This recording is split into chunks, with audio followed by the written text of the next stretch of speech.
Now the will of him who sent me is that I should lose nothing of all that he has given to me, but that I should raise it up on the last day. My dear friends, each of us here has one thing in common. We have the same structure, and we are all equidistant from eternity. It is the great equalizer, the moment of death. None can escape it. I was moved when Richard was calling me more than once to make sure that his dear father was ready for that moment.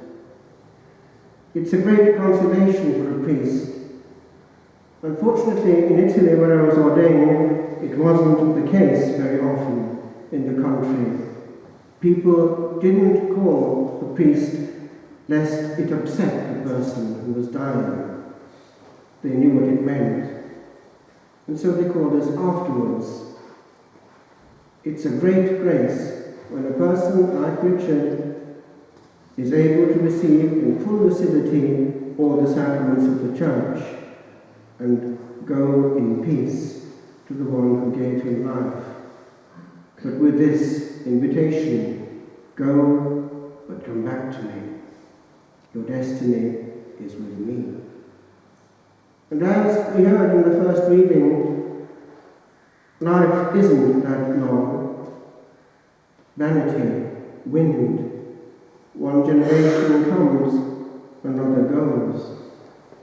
Echoed in the ancient chant of the Dies Irae, which Richard chose for the beginning, which we would have been singing in our monastery on a monthly basis. In Latin, that same chant for the monthly Mass of the deceased, which was a monthly reminder, we are only here for a while.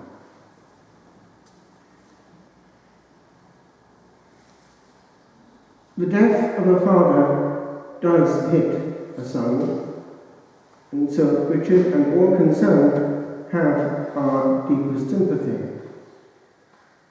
It takes me back to years ago when I was still a novice but burying my father back in Wales with the local community. And there is one thing that hit me which I'd like to share with you, which is very fitting for this particular funeral, given the background of Richard Harrington. He spent much time and energy creating musical beauty. When my father was being buried in the heart of the Welsh Wales, as they sang the last hymn, I was moved to tears. You know why?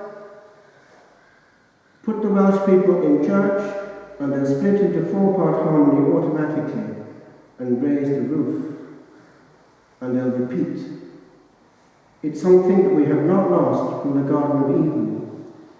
And as I heard the sopranos hitting the roof, I heard, as it were, the angels echoing, this is what Dad is hearing now, or soon, at least, he will. It's the one bit that we didn't lose of the curse of man at his fall. God spared us the consolation of music and audible beauty. And do you know that true beauty has a power on the soul which very few other things do. True beauty, being of divine origin, arouses in the deepest level of the soul a contact with its author, the source of all beauty. Is it not true? The true beauty tells you this is a bit of home. There is something okay about the universe. This is what I'm made for. This is where I belong. And so, Richard, who collaborated, perhaps unawares, with his creator in creating musical beauty, was a part of a greater order. Growing up, I'd be distracted quite often when doing my homework from the noise coming from the bedroom next door, it was Big Brother who would be composing his latest song. But he too knew what it was. And in those days, music was still music. It meant talent and sweat. Now, one presses a button. It's too easy. And I think we've lost something in the process. Remember that true music, true beauty, is divine in origin. Don't be satisfied with the cheap and shoddy. Expose yourself to the risk of a higher power. And by the way, Pope Benedict knew it. Do you know that he indicated that one way of proving the existence of God was the way of beauty?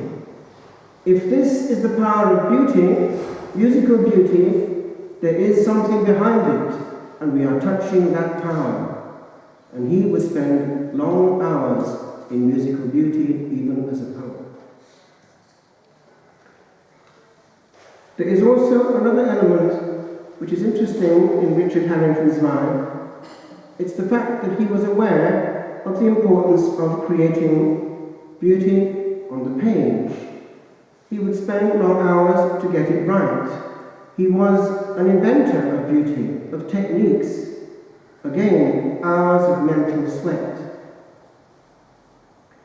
What we look at goes into us.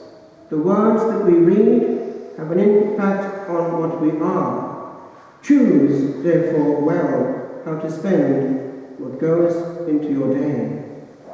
It's worth looking at not trash, but a good book, something that gives us more of the truth for which we came. And by the way, words are like leaves, and where they most abound, much depth of sense beneath is seldom to be found. And if we watch too much, too many words go into us, they have very little effect. Our soul is dumbed and dull. Don't therefore spend a short innings on earth in addiction to what is passing, notably on a screen. Quality life demands that we choose where our moments go, for go they will, and never ever return. Which brings me to where I want to close, the last moment.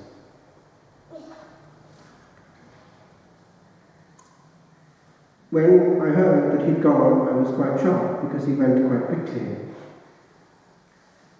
And I went into the cemetery just outside the Hermitage, the old Abbey of Delique, and looked around and looked at one inscription which said it all.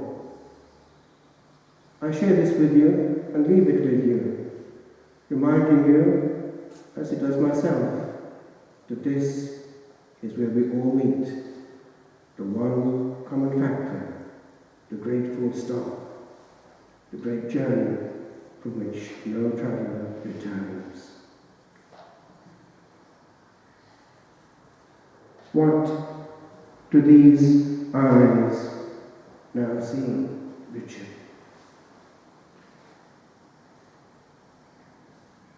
This was what was written on a tomb I saw yesterday. Death is not extinguishing the light. It is putting out the lamp because the dawn has come.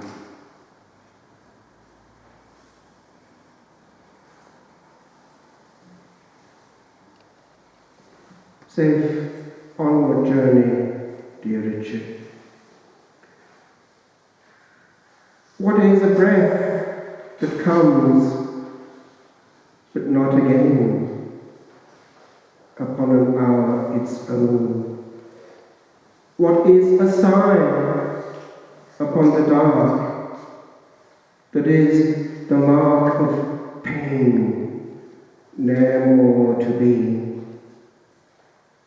What is the long reply to questions of all time upon this chime of seconds now unwound?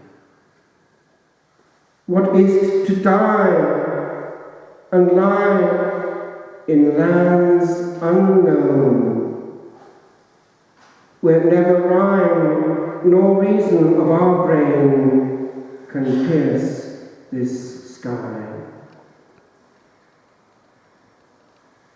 Fair city, far beyond eternity, that shall not cease to be, what do now see these eyes, now doubly blind? What history untold begins to unfold yond Chronos' sea, where vision sees all well? And is it long from one short breath to death's old